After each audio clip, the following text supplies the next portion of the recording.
Yo, what's good, YouTube? Welcome back to another chill Marvel Snap video. And I kind of wanted to do a little season in review. I've kind of reached the limit of my climb this season. The season ends tomorrow, and I work all day, and I think the season starts around 7 p.m. Pacific.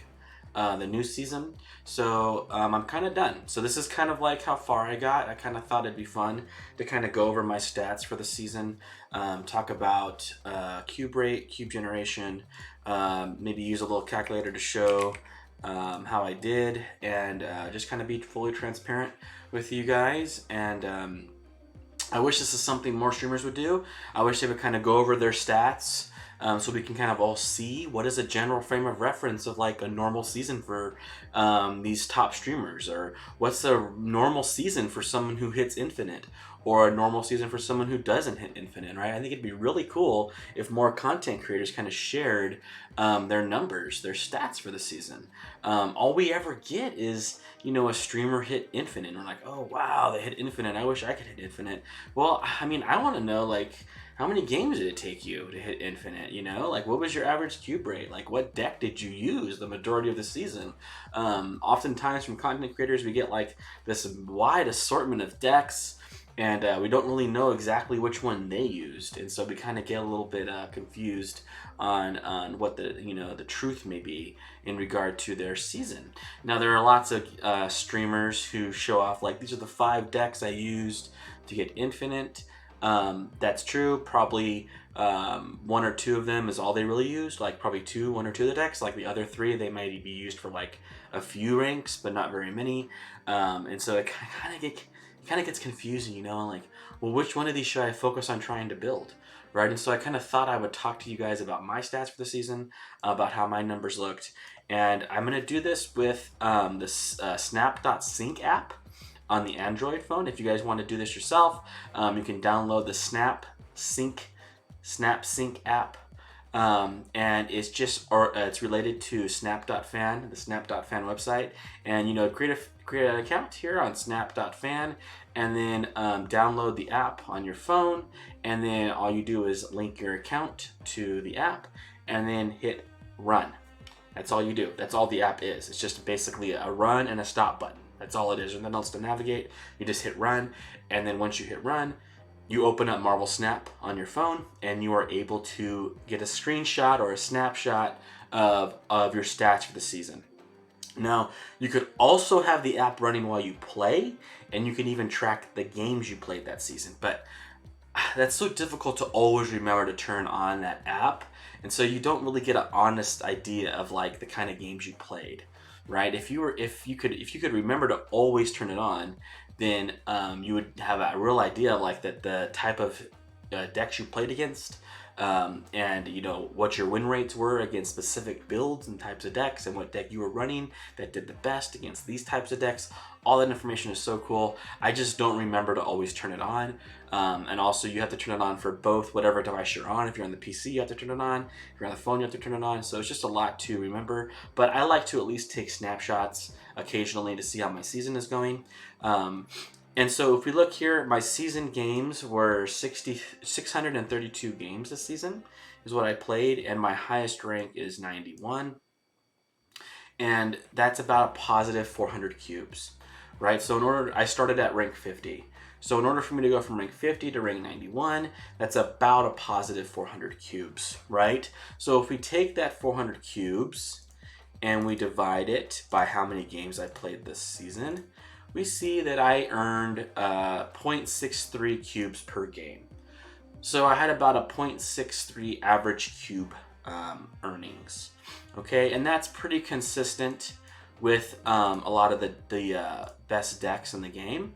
If you look here, I have Shuri deck, that was about 0.66. We have Sandman ramp, you can see is about 0.65. 0.42, and then you see Thanos decks are about 0.58.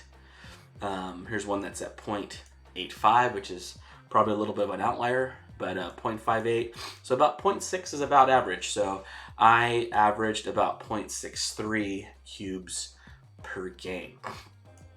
So one more thing to note here, we're at the end of the season. I was able to play 632 games.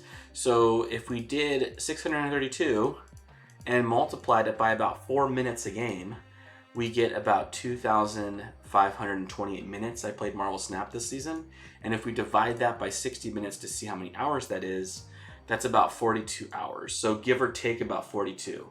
So let's say I played about 45 hours. Let's, bump it up a little bit because maybe my games took a little bit longer.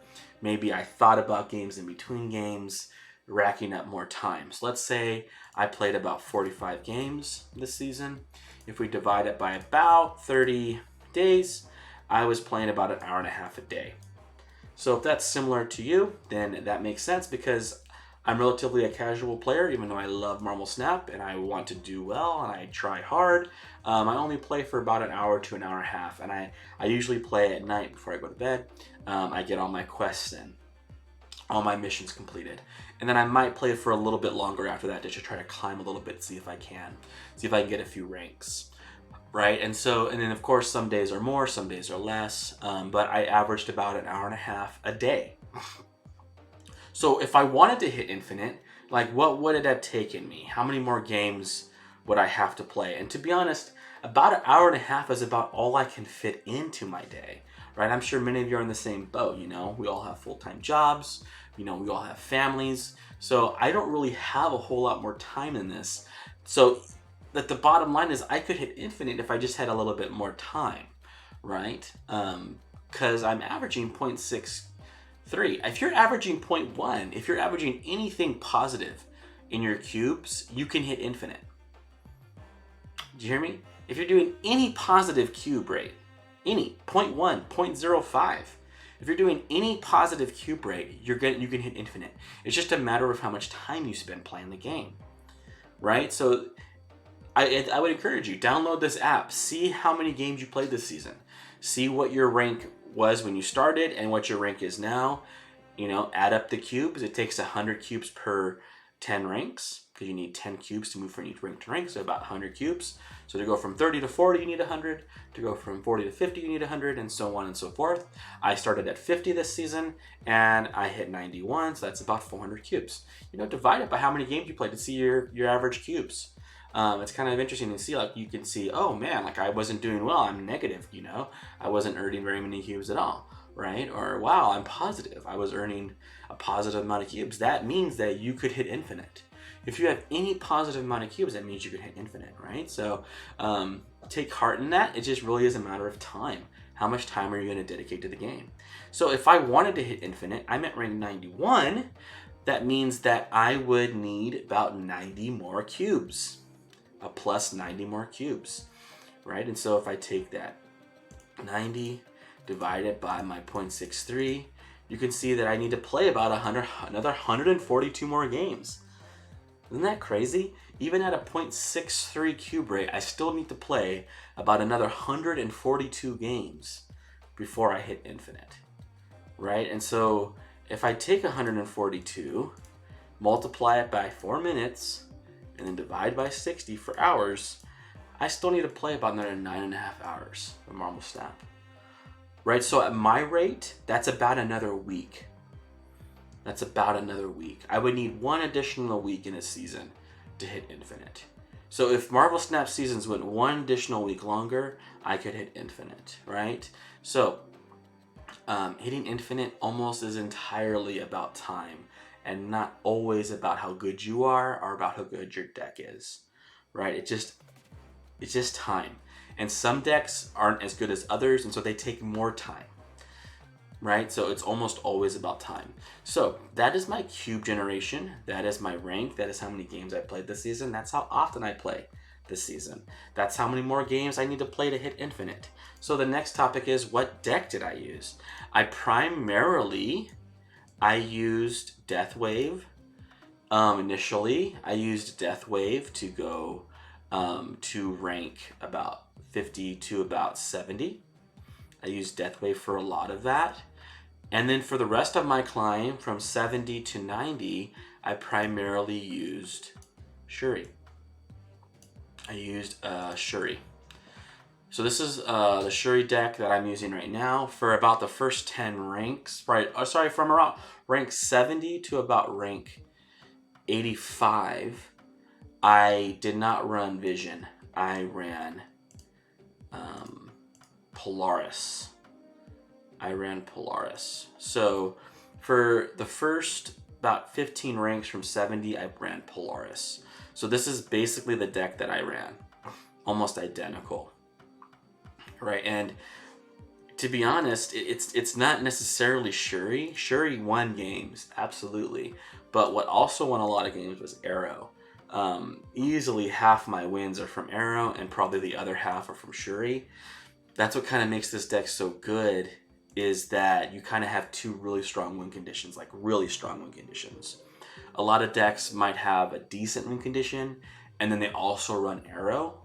So that's like their strongest win condition. Like maybe a Dino deck. Like Dino's really strong, but it's not like crazy strong. And Arrow is really strong. So a Dino deck might run Dino and Arrow, which are two good strategies, but Arrow is clearly the better one. And what makes Arrow so good is if you have a deck that's good at gaining priority, right? And this deck is really good at that because you have Sunspot, and Arrow into a Titania or Arrow into a Lizard is really great for gaining priority, right? Because for 2 energy, you're putting out 8 power, right? So for just 2 energy, so early in the game, you can put quite a bit of power out. And then Lizard, to be honest, he did get dropped down by 3 power occasionally, but for a lot of the game, for most of the game, he stays at 5 power. And that's really great at gaining you priority.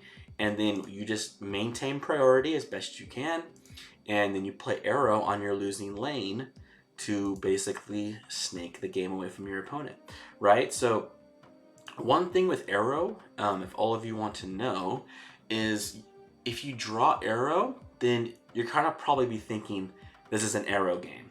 Like if you draw Arrow, you should be thinking, okay, I'm probably going to win with Arrow. And you probably will. It's a really high chance you'll win with Arrow. So you kind of have to play your cards out, setting up a lane that you want to Arrow. So you may not want to spread your power out too much. You may want to consolidate it into 2 lanes. And I would primarily pick a lane that your opponent isn't really playing too much into, right? So like if your opponent plays 1 card, maybe you make that your Arrow lane and you play in the other lanes away from that 1 card. And then as you play on the other lanes, your opponent is going to be more incentivized to play into the lanes you're playing into because they're already winning that lane, and you have to play into that lane to win it. And so they're less incentivized to keep stacking into a lane they're already winning. And then what you do is you have that lane ready, locked and loaded to throw your Arrow into it, which usually pulling 2 to 3 cards is enough to win a game. So Arrow is like super, super valuable so long as you can maintain priority. And then as a backup, you have Shuri into Red Skull Taskmaster, or Shuri skip turn 5 into She-Hulk Taskmaster. A lot of people talk about She-Hulk, and it is a really good card. It really is a good card. But I can't tell you how many times I've lost because Arrow. I feel like Arrow is a great counter to She-Hulk, because you skip turn 5, and by skipping turn 5, you almost certainly are passing priority to your opponent by doing that. And when you pass priority to your opponent, you give them the opportunity to play Arrow against you. And skipping turn 5 is the combo, right? Because then She-Hulk's worth only 1, and then you can play a 5-cost card like Taskmaster and She-Hulk in the same turn, and that's super strong. But it's not strong when your opponent can Arrow you, and you're really only playing 2 cards at the end of the game, and so it's going to be really easy for your opponent to have a lane in which they're losing, and they can pull 2 cards there. Oftentimes, they can even just pull 1 card there, you can lose. And so She-Hulk is really kind of a risky card. Honestly, to be honest, as strong as it is, I'm not usually happy with it. Sometimes I really contemplate just running another 5-drop, so my Shuri's more consistent, like adding in like Doc Ock even, or I was even thinking about adding in Spider-Man since it was buffed, because with Shuri, she becomes 18 plus the 4, the potential 4 she can do to the opponent's lane. She's almost like 20 power. She's almost like a She-Hulk as well. So if you don't draw You know, Red Skull, you can have Spider Woman. And remember, Red Skull is really a 22 power. It's not really 30 power. The reason why Red Skull, though, is better than Spider Woman is because Taskmaster takes the full 30 power. So even though Red Skull himself may really only technically be 22 power after Shuri, Taskmaster takes the full 30, and he's not debuff. He's not buffing the opponent's lane, so he gets the full 30 power. So that's why Red Skull is better than like other 5-drops, like Spider Woman. I don't even know where Spider Woman went. I lost her. Here she is, Spider Woman. Right. So it's even better than Spider Woman, which is why you have to run Red Skull. But She-Hulk is kind of fool's gold sometimes, in my opinion. It's a really good card, and she can win you games. But to be honest, whenever my opponent passed turn on turn 5 with She-Hulk, I almost always won that game. So be careful with She-Hulk. It's a great card. You kind of just run her, and you can kind of use her as you can. Sometimes even like skipping turn 3, and on turn 4 you can play her. You can play her on like a 1-drop. That's really good. I did use that strategy a lot in case you didn't draw Shuri. You kind of have another turn 4 play with She-Hulk, so she's good there, and she can help you keep priority in those games to make your Arrow work. But doing the turn 5 skip is usually kind of difficult to pull off because Arrow will punish you. Arrow punishes that play. Okay, so and then I couldn't climb. I had a hard time climbing past 85. Right? I was like, I just kept going back and forth between like 83 to 86, 83 to 86. And so I cut Polaris and I added in Vision. I don't know what it is in this game, but for some reason, just swapping a single card in your deck, and then all of a sudden you start to win a little bit again, and then all of a sudden you have a good win streak. It's really strange. Like, I know the devs said there's no deck MMR, but it really feels like when you switch a card out of your deck, something happens with like your matchmaking. I don't know what it is, but it feels like your matchmaking is affected somehow. So if you're ever having a hard time climbing, maybe keep the main shell of your deck, but just add in, another card. Just cut a card and add in a card, and you might find yourself climbing a little bit more. And so Vision was really great. It helped me get into those lanes that I couldn't. I Shuri Visioned a lot, and then Vision, can move around, dodging, Shang, and move into lanes that you couldn't, So he was really, really versatile. I really enjoyed Vision. He won me a lot of games. Really fun card to play. Really, really fun. And then, of course, Armor and Cosmo are just so clutch. Cosmo in particular is just like a wonderful, wonderful card. I can't even tell you how cool Cosmo is. He won me Galactus game after Galactus game. He does really great against Thanos too. Like, whenever my opponent drops Lockjaw, and like I said, when you're putting things like Zero and Titania and Lizard out early game, and even Sunspot early game, you have priority a lot of the time. And when your opponent in Thanos Lockjaw drops that Lockjaw, what do? I throw Cosmo into that lane. And my opponent, they drop a bunch of their stones, none of their effects go off, so no Space Stone, no drawing cards, no Leech when they pull Leech out with their stones. Like, Cosmo is so good. I can't say enough good about Cosmo. I can't imagine ever running this deck without Cosmo. And Cosmo is way better than Armor, primarily because you can't get Valkyried. Cosmo prevents you getting Valkyried. So Cosmo does like everything Armor does, but better. Pretty much every destroy card in this game is on reveal, right? So Deathlock, Carnage, when they try to Shang you, it's all on reveal. All of those are on reveal. And so Cosmo is almost doing the exact same thing Armor does, but even better. You're even more safe. So one of my favorite plays was just throwing Cosmo into like one of the lanes, throwing Shuri into a different lane, and then Red Skulling into Cosmo. And there's nothing your opponent can do. Your Cosmo's safe. There's almost nothing they can do. They can't Valkyrie. They can't Shang it. There's no way they can get at that Red Skull. And then it's just a guessing game for Taskmaster, right? Like, they don't know what lane you're going to put Taskmaster in. And if you have Armor in the other, maybe they guess they could put it there, but the Armor covers a lot of those bases too. Really, the only thing you're worried about with Armor is Valkyrie. And I was Valkyried a few times. Valkyrie is really great against Shuri. And another thing is too, everyone's talking about Thanos, but to be honest, I just think Shuri, I felt favored every time I played Thanos. And I played a lot of Thanos decks. Like a whole lot of Thanos decks.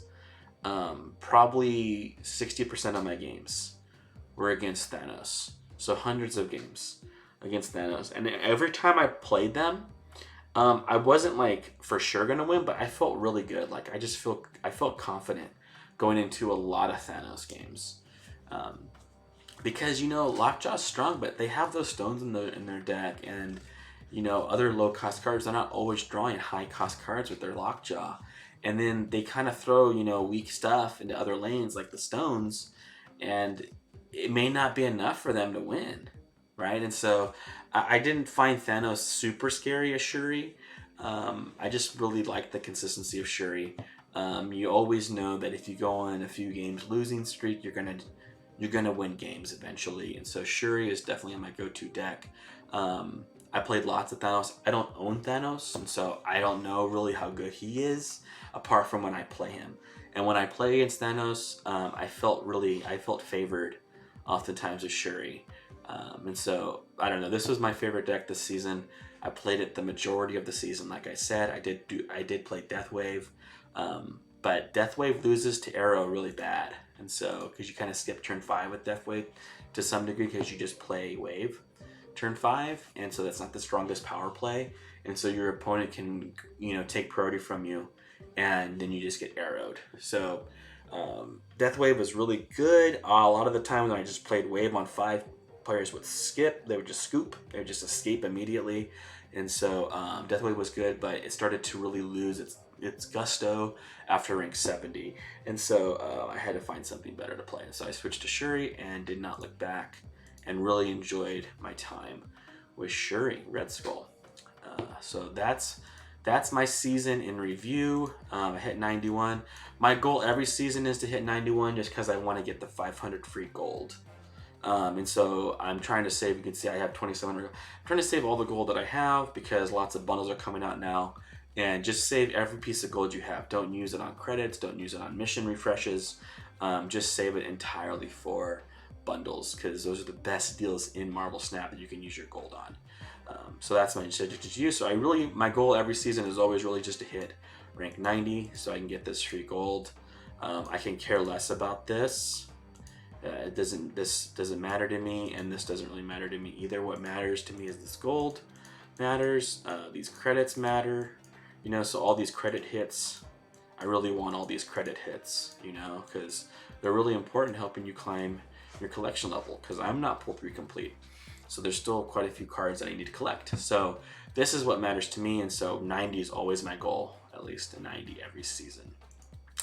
So that's my season in review. Let me know how you guys did this season.